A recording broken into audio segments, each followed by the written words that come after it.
les apports journaliers prévus par mon coach. J'avoue que ça met l'eau à la bouche.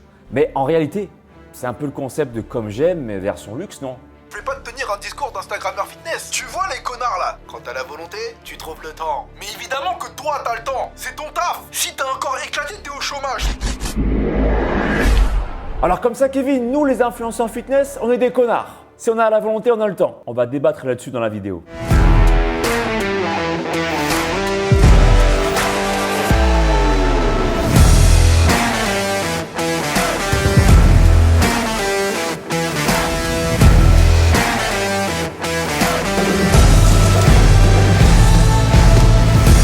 Salut mon Saiyajin, je vais analyser le régime 2 de Kevin Tran, le rire jaune. À travers son analyse, je souhaite que cette vidéo soit d'utilité publique pour que toi, tu puisses perdre ton ventre, pour que tu puisses perdre le gras du ventre et avoir des abdos plus visibles à travers différents conseils.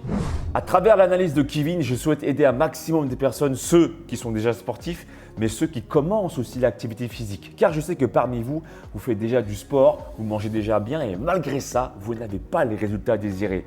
Aujourd'hui, je désire vous apporter des solutions qui pourront compléter ou améliorer votre perte de poids. C'est parti. J'invite tout le monde à rester jusqu'à la dernière seconde de ma vidéo car à la fin, je ferai une synthèse des conseils pratico-pratiques que vous pourrez mettre en place dès la fin de la vidéo. Mettez un pouce en haut, commentez la vidéo, citez-moi des noms d'influenceurs et d'influenceuses que vous appréciez et j'ai envie de vous dire, here we go pour l'analyse. Let's go! Mais pour que vous vous rendiez compte à quel point certains de ces commentaires étaient méchants, je vais vous les montrer et je vais remplacer le mot gros par pauvre. Waouh, comment il est pauvre! Tous ces efforts pour au final redevenir pauvre. Pauvre porc. T'es encore plus pauvre qu'avant. Je suis mort, il est grave pauvre. Mais vous voyez bien que ça se dit pas! Une fois... Au contraire, là-dessus, je pense que là, il faut remercier tous ces gens-là qui vous ont traité de gros porc. Car moi, ce mot gros, mais j'en fais une histoire personnelle que j'ai solutionnée évidemment. Mais ce mot gros là, je l'ai regardé droit dans mes yeux. J'ai pleuré quand on m'a traité de gros là. Comment je vais changer ça? Comment je vais tordre le cou de la réalité pour la changer à ma guise? Et ça, cette force, ça m'a permis de me transformer et de faire aujourd'hui cette vidéo en toute sérénité. Toute accusation qui vous touche sonne forcément vraie quelque part. À vous de voir vos failles, de vous fortifier, de transformer toute forme d'énergie, positive ou négative, en de la motivation. Je pense que je suis un connard. J'arrive pas à me dire qu'il faut que je maigrisse pour ma santé. Alors que c'est hyper important. Combien de fois ma mère est venue me dire: Kevin, tu dois écouter maman. Tous les jours j'ai des patients obèses. Tu peux développer de l'hypothyroïdie, de la tension artérielle et des maladies très graves. Tu dois changer tes habitudes alimentaires. Oh bah tiens, c'est nouveau ça. Qui m'a appris à grailler depuis tout petit? Qui m'emmenait chaque été à Pékin pour me gaver de Est-ce qu'on peut être sérieux? C'est de la faute de mes parents si j'ai pas mangé un brocoli avant mes 16 ans. En plus, t'es la première à chaque fois que je commande, tu... En réalité, c'est pas de sa faute. Tant qu'il n'a pas eu de l'hypothyroïdie, il ne pourra pas vraiment être déterminé. Il faut un objectif soit grave, qui déclenche un déclic. Tu me diras dans la barre des commentaires ce que tu en penses. Ou soit un objectif assez sexy pour pouvoir changer, bouger tes fesses. Ce qui l'a motivé à pouvoir perdre du poids, il l'a avoué dans sa première vidéo quand il a fait Insanity, c'est de pouvoir jouer aussi un rôle dans un film japonais, il me semble. On va vérifier ça. Y a moyen d'avoir un croc? Sois logique, maman. C'est peut-être malsain ce que je vais dire, mais dans tout ce que je fais, j'arrive à me motiver que si je sais que je vais marquer l'esprit des gens. Je vais vous avouer un truc, ma première vidéo sur le régime, je l'ai faite un peu pour moi, pour maigrir, mais surtout parce que je savais que vous alliez kiffer de ouf. Et ça, c'est sexy. J'ai eu raison parce que c'était longtemps la vidéo la plus vue de ma chaîne. Il paraît qu'à Tahiti, tout le monde faisait Insanity sur la plage après ça. J'attends toujours mes royalties sur les DVD, mais Shunti, c'est comment? Et cette fois-ci, ma motivation, il y en avait deux. La première, c'est que j'avais un tournage au Japon où je devais jouer un perso extrêmement stock. J'ai perdu 25 kilos pour le rôle. Forcément, quand tu as un objectif comme ça à court terme ou moyen terme, c'est beaucoup plus facile pour toi de tenir tes convictions. Donc, encore une fois, sauf si toi et le sport, vous êtes très potes, d'accord? À moins qu'on vous dise, voilà, vous risquez d'avoir des problèmes de santé. Tant que tu n'en as pas vraiment des problèmes de santé, ça va être compliqué. Je ne dis pas qu'il faut en avoir des problèmes de santé pour se mettre au sport. Je dis simplement qu'il faut soit un déclic qui s'enclenche. Généralement, parce que du coup, on tombe réellement malade et là, on se dit, putain, je peux perdre la vie, d'accord? Et là, on trouve un déclic. On apprend à haïr sa situation. Et moi, c'est ce qui m'est arrivé. C'est ce qui est arrivé à Kevin et c'est ce qui arrivera également à plein d'autres personnes qui, une fois avoir eu le déclic, vont commencer à changer leurs mauvaises habitudes. Car encore une fois, changer une habitude nécessite une haute énergie. Ou soit que l'objectif soit suffisamment sexy, productif pour améliorer également ta vie. Le mien par exemple actuellement, c'est d'incarner le rôle d'Eren dans Attaque des Titans. Il faut avoir un putain de physique pour ça. Et moi ça me motive, c'est challengeant, c'est sexy. Une chose également essentielle à ton évolution, ne te mens pas. Quand ça va, il faut le dire. Et quand ça va pas, il faut dire là c'est de la merde ce que je vis. Qu'est-ce que tu peux faire pour changer? Quand tu commences à te poser ces questions-là, comment, pourquoi je vis ça? Comment je peux l'améliorer? Là, tu commences à devenir acteur ou actrice de ta vie et non plus la victime d'une situation. Et là, la motivation va commencer à s'élever. J'annonce, je suis visionnaire. Dans moins de 2 ans, tout le YouTube Game aura coach plus chef. Tu verras, parce que ça change la vie, t'as juste à réchauffer. En plus, elle me fait des dingueries. Pizza, crumble, muffin. J'ai pas l'impression d'être en diète et ça respecte toujours les apports journaliers prévus par mon coach. J'avoue que ça met l'eau à la bouche. Mais en réalité, c'est un peu le concept de comme j'aime, mais version luxe, non? Et j'ai rien contre Kevin, hein, mais je pense que tout le monde ne peut pas avoir le même luxe que Kevin. Se payer un chef, se payer un coach et d'avoir 2 fois par semaine des livraisons comme ça. Je trouve le concept sympa. Vous pensez gagner du temps, c'est bon, c'est pas vous qui prépariez et du coup vous n'avez plus qu'à manger. Si vous aimez vraiment la nourriture, en réalité, si vous procédez comme le concept de comme j'aime, on vous prépare tout, vous n'aimez pas la nourriture. Vous aimez juste le goût de la nourriture. Le jour où votre chef partira, où vous n'aurez plus accès à ce luxe, qu'est-ce que vous allez pouvoir faire? Vous n'allez plus savoir cuisiner, vous ne savez plus comment justement préparer vos plats pour faire du bien à votre corps. Si vous appréciez la nourriture, il faut prendre dans son intégralité, c'est-à-dire sa confection, tout le process de la cuisine. Il ne faut pas être un chef pour savoir cuisiner. Regardez par exemple sur ma chaîne des recettes hyper simples qui se font en 5 minutes, 10 minutes maximum. Moi, j'ai une règle d'or. Le temps que je cuisine ne doit pas dépasser le temps que je passe à manger. Un vrai coach doit t'accompagner avant tout. Un vrai coach, c'est un guide en fait, qui t'apprend à connaître ton corps. C'est la même chose pour la nourriture. Si tu n'apprends pas à connaître ce que tu mets en bouche ou que tu aies la valeur, justement la conscience de ce que tu mets en bouche, tu ne pourras jamais connaître la vraie quantité à ingérer et à maîtriser tes ressentis alimentaires. C'est impossible. Si je rebondis sur ce qu'a dit Kevin sur le fait qu'il gagnait beaucoup d'argent, il a commencé à se faire plaisir avec des Uber. Ben là, c'est pareil. Quand vous appréciez l'argent, vous n'appréciez pas juste le fait de respirer les billets entre vos mains. Vous appréciez tout le process pour avoir de l'argent.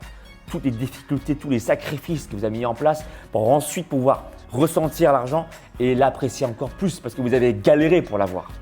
Là, vous appréciez l'argent. Vous appréciez le process. Prenez le temps de voir sur ma chaîne ou la chaîne d'autres spécialistes des recettes simples. Vous allez vous apercevoir en pratiquant, en mettant en place les choses concrètement, que vous n'allez pas perdre de temps. Au contraire, même en cuisinant, ça peut être une forme de méditation active. Ça peut être un moment où vous allez vous retrouver. Ce temps-là, ce n'est pas du temps perdu, c'est du temps que vous vous accordez pour prendre soin de vous. Que ça a un prix. Mais en même temps, je vais pas te tenir un discours d'Instagrammeur fitness. Tu vois les connards là, quand t'as la volonté, tu trouves le temps. Mais évidemment que toi t'as le temps, c'est ton taf. Si t'as encore éclaté, t'es au chômage. Pourquoi tu donnes des leçons? C'est comme si moi je te disais, toi aussi tu peux écrire des vannes. Ouais mais t'as pas le temps, t'as un crédit. Donc je suis là, muscu, carré, nutrition, carré. Alors là, on va mettre en place un débat et je vous invite à participer avec moi, avec nous, dans la barre des commentaires en disant ce que vous en pensez. Excusez-moi, hein, mais je trouve ça trop facile de dire « Ouais, mais toi, t'es coach sportif, c'est ton travail, c'est normal. » C'est comme si moi, je te disais, si t'es dessinateur, bah, c'est facile pour toi les dessins, t'es dessinateur. Si t'es cascadeur, bah, c'est facile pour toi les cascades, les saltos, t'es cascadeur. Pour moi, c'est trop facile de dire ça. Je suis coach sportif, c'est moi qui l'ai cherché. J'ai travaillé pour. C'est tout un tas de process derrière. Quand tu es cuisinier, c'est pareil. C'est pas parce que tu es cuisinier que tu vas forcément bien cuisiner. Il y a des mauvais cuisiniers comme tout. C'est le process qui est intéressant. Quand je dis qu'on peut trouver le temps, c'est parce que moi-même, je me suis efforcé à trouver du temps. Je veux trouver un métier où j'ai plus de temps pour moi. Et là, j'ai fait coach sportif. Et c'est pas l'inverse en fait. C'est pas parce que je suis coach sportif que j'ai du temps. Non, j'avais pas le temps et j'ai voulu trouver du temps pour moi pour trouver un métier qui me correspondait. C'est pas la même chose. Et c'est ce que je pense tout le monde devrait faire. On vient pas sur cette terre pour mettre en avant d'abord le travail avant sa santé. Donc oui, la santé doit être la priorité première pour que vous puissiez derrière bien travailler. Donc ce que je fais et ce que j'invite tout le monde à faire, c'est un investissement sur du long terme. Je comprends ceux qui ont vraiment un emploi du temps de ouf, qui rentrent chez eux à 22 h et qui, en rentrant chez eux, pensent à autre chose que de faire du sport. Je comprends parfaitement. C'est se tirer une balle dans le pied. Mais si vous incluez votre sport dans votre quotidien, dans votre emploi du temps déjà chargé, là, ça peut fonctionner. Par exemple, ceux qui sont au téléphone en permanence, qu'est-ce qui vous empêche pendant ce temps-là de faire 30 secondes de gainage ou 30 secondes de squat statique contre un mur, par exemple? Rien. Et ça, je comprends que vous ne le fassiez pas car vous n'avez pas intégré ça dans vos connexions neuronales. Pour vous, ce n'est pas quelque chose qui est évident. La stratégie que je souhaite vous partager, c'est de faire une action avant de faire vos habitudes. Exemple, vous brossez les dents. Avant de prendre votre brosse à dents, imposez-vous le fait de faire un squat avant de prendre votre brosse à dents.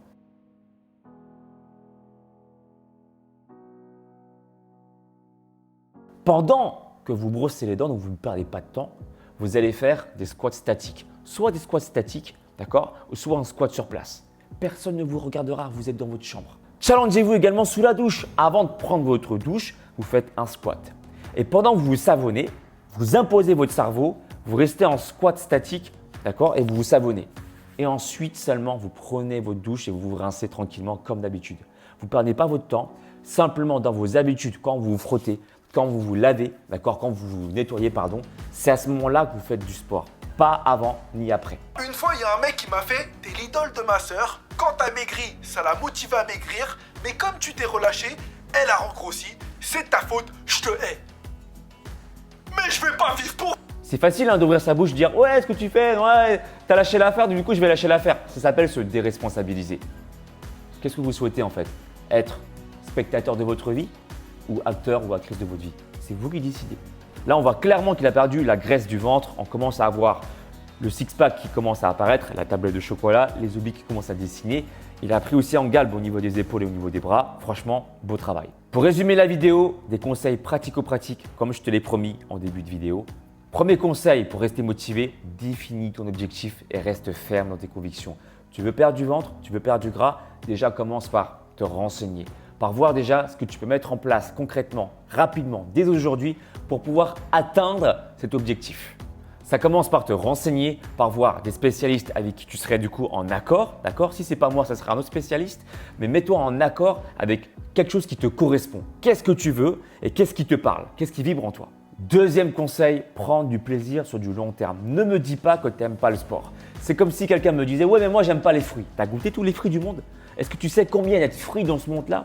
Est-ce que tu fais la différence entre le goût de la pomme, le goût de l'orange, le goût de la banane, le goût du raisin, le goût de la framboise, le goût de la fraise? J'imagine que tu ne les mets pas tous au même degré de plaisir. Et ben voilà, pourtant ce sont tous des fruits. Pour le sport, c'est exactement pareil. Trouve le plaisir sur du long terme. Si ce n'est pas mon activité physique, reste pas sur ma chaîne, regarde pas des vidéos de fitness, mais peut-être que c'est autre chose qu'il te faut. Tu ne prendras pas autant de plaisir de faire toutes les activités sportives. Tu ne pourras pas autant kiffer le foot que le sport, que le fitness, que le basket, que le handball. Enfin bref, tu m'as compris, tous les sports ne se valent pas. Il faut trouver ton propre plaisir. Il ne s'agit pas de tester une seule journée, un jour et de dire voilà, moi, c'est pas fait pour moi. Attends un petit peu et teste plusieurs activités en parallèle. Comment on sait? Eh bien, pour toi, quand tu fais de l'activité physique, tu ne te forces même plus. Le temps passe vite. Ce sont des signes évidents qui montrent que tu prends plaisir. Quand tu vas en vacances, on se dit tous, c'était trop court parce que tu as kiffé. Pour le sport, ça va être pareil. Il y aura une activité qui fera la différence parce que tu ne verras pas le temps passer. Ça, c'est un critère indispensable et indéniable qui montre que tu prends du plaisir. Troisièmement, tu n'as pas de résultats, c'est une notion également d'intensité. Peu importe ce que tu fais, si tu n'as pas de résultats, c'est que ce n'est pas suffisamment intense pour que le corps change. Le corps déstocke du gras à partir du moment où ça l'arrange. Ça l'arrange d'être plus léger pour ce que tu veux faire, pour ce que tu dois faire subir à ton corps quelque part. Car pour le corps, une activité physique, ça reste une contrainte dans le sens où il doit justement s'alléger pour rendre la chose plus facile à vivre. D'accord? Donc, il va perdre ce qu'il y a de plus inutile, le gras excédentaire. Moi, ce que je fais, ma séance de sport routine habituelle ne dépasse pas 40 minutes. Car comme tu le sais, tu ne peux pas sprinter très longtemps. Les sprinters ne sont pas bons dans des courses longues. Là, c'est pareil. Si tu veux perdre du gras, il vaut mieux raccourcir tes séances de sport, les rendre plus intenses pour envoyer un message à ton corps en disant « Oh, là, pour ce que je vais faire, tu as intérêt à perdre du gras. » Et si tu aimes le fitness, sur ma chaîne, c'est gratuit. J'invite personne à prendre mon coaching avant d'avoir testé.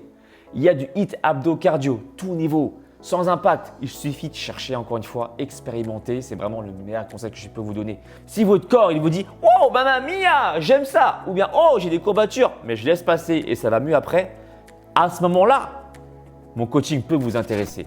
Et ça se passe sur mon site alexlevent.com. Et si malgré tout ça, vous n'avez toujours pas de résultat, intéressez-vous dans le domaine psycho-émotionnel. Moi, dans mon exemple, je n'ai pas trouvé ma place étant jeune à l'école. D'accord, j'avais besoin de douceur, de personnes qui viennent m'épauler. Mes parents ne comprenaient pas non plus pourquoi en fait je n'appréciais pas l'école. Donc je ne me sentais pas forcément épaulé. Mes parents m'ont toujours aimé. Moi, je les aime aussi, mais comme jamais. Mais dans la compréhension en fait de ma difficulté scolaire, j'ai jamais été compris en fait à l'école. Donc la seule personne, plutôt la seule chose qui m'est épaulé, c'est le chocolat. Ça va peut-être vous parler. Je l'espère en tout cas. J'ai appris à prendre soin de moi, à m'auto-épauler. Je me suis dit d'accord, ce jour-là, c'est fini. Le chocolat ne doit plus jouer le rôle que je dois incarner pour mon propre corps, pour mon propre bonheur.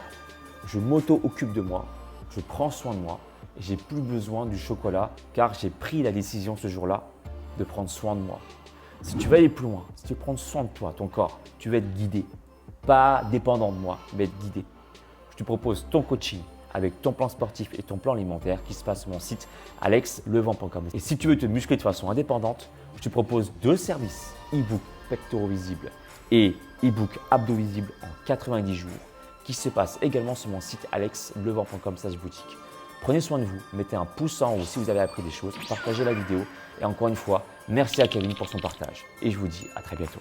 Ciao.